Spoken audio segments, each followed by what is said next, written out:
Bon matin! Alors aujourd'hui, pour les trucs de Julie, je vous parle de mon truc de vinaigrette. Alors depuis des années, je fais ma vinaigrette. C'est la maman d'une amie en France qui m'avait montré la recette et depuis ce temps-là, là, c'est sûr que je l'adapte à mes besoins à moi. Mais je fais ma vinaigrette là, toujours, toujours, toujours. Pour quelle raison? Bien, je suis certaine des ingrédients. Ensuite, quand on achète des vinaigrettes toutes faites à l'épicerie, là, souvent il y a du sucre dedans, il y a toutes sortes de produits de conservation que je veux pas moi dans mon assiette. Alors, ça prend 3 aliments très très simples. Ça prend de la moutarde de Dijon, ça prend un vinaigre de vin rouge et ça prend une huile de votre choix. Moi ici j'ai l'huile de tournesol parce que j'aime beaucoup le goût. Vous pourriez choisir de l'huile d'olive, vous pourriez choisir toutes sortes de choses. Alors, d'abord et avant tout, je vous le dis, là, moi, dans mes recettes, j'ai 0 quantité. Moi, je mets de, ça de moutarde de Dijon.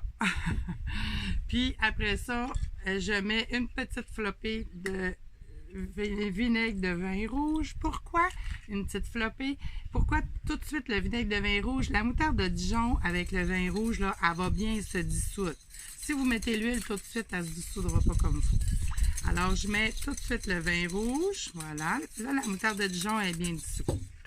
Ensuite, là, vous allez y aller par petites étapes, là. Moi, ce que je fais, c'est que je fais un petit filet, j'arrête, je mélange.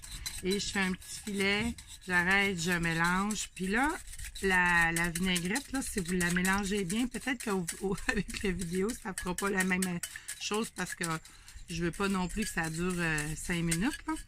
Mais normalement, là, quand on fait un petit filet comme ça et qu'on mélange, ça va tourner en mayonnaise. Alors, la vinaigrette, elle va être quand même bien figée.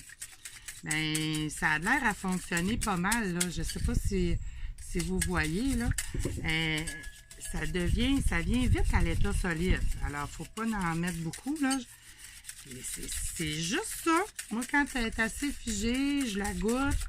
Puis sel, poivre, puis bingo, là, c'est correct. Allez. J'ai mis à peu près, là, je mets à peu près 3 fois d'huile par rapport au vinaigre. Mais, j'ai pas apporté de cuillère, là, mais on voit, là, qu'elle se tient bien. Alors, c'est comme une petite mayonnaise. Après ça, là, on ajoute sel, poivre, là, puis c'est bingo, c'est fini. Ça vient de me prendre 1 minute et demie. Ce que vous pouvez faire, c'est sûr que l'été, là, on peut mettre nos petites huiles, là, nos petites épices, mais il y a aussi, là, dans doTERRA, là, il y a de la coriandre, du basilic, du bergamote. C'est des choses le fun à mettre dans une vinaigrette. Ou une fois dans l'assiette, quand vous avez votre salade, je vous l'ai déjà expliqué, de mettre de l'huile ici. J'ai mis de l'huile avec quelques gouttes de coriandre. On met ça dans la salade en push. Alors, chaque membre de la famille peut choisir gingembre, coriandre ou basilic comme il veut. J'ai un autre petit truc de Julie. Depuis quelques années, là, la ciboulette, je la coupe comme ça. Je vais faire, moi là, je fais un paquet, un peu comme un rouleau de spaghetti. Je vais la rouler en paquet comme ça. Puis je vais la mettre dans un saran wrap. Regardez bien ça. Alors ça, c'est ma ciboulette de ce matin que j'ai cueillie. Je vais mettre un élastique de chaque bout et je vais la rouler dans le saran wrap. Alors voici ce que ça donne là, toute gelée. Je l'ai sortie du congélateur, c'est celle de l'année passée. Une fois là que vous sortez votre ciboulette, ça vous allez l'avoir tout l'hiver. Regardez, j'ai un élastique ici, je fais juste le tasser là. Alors, vous, simplement là, vous coupez comme ça. Vous coupez 2 belles petites tranches. Alors, j'ai coupé 2 belles petites tranches de ma ciboulette et je vais aller porter ça dans ma vinaigrette.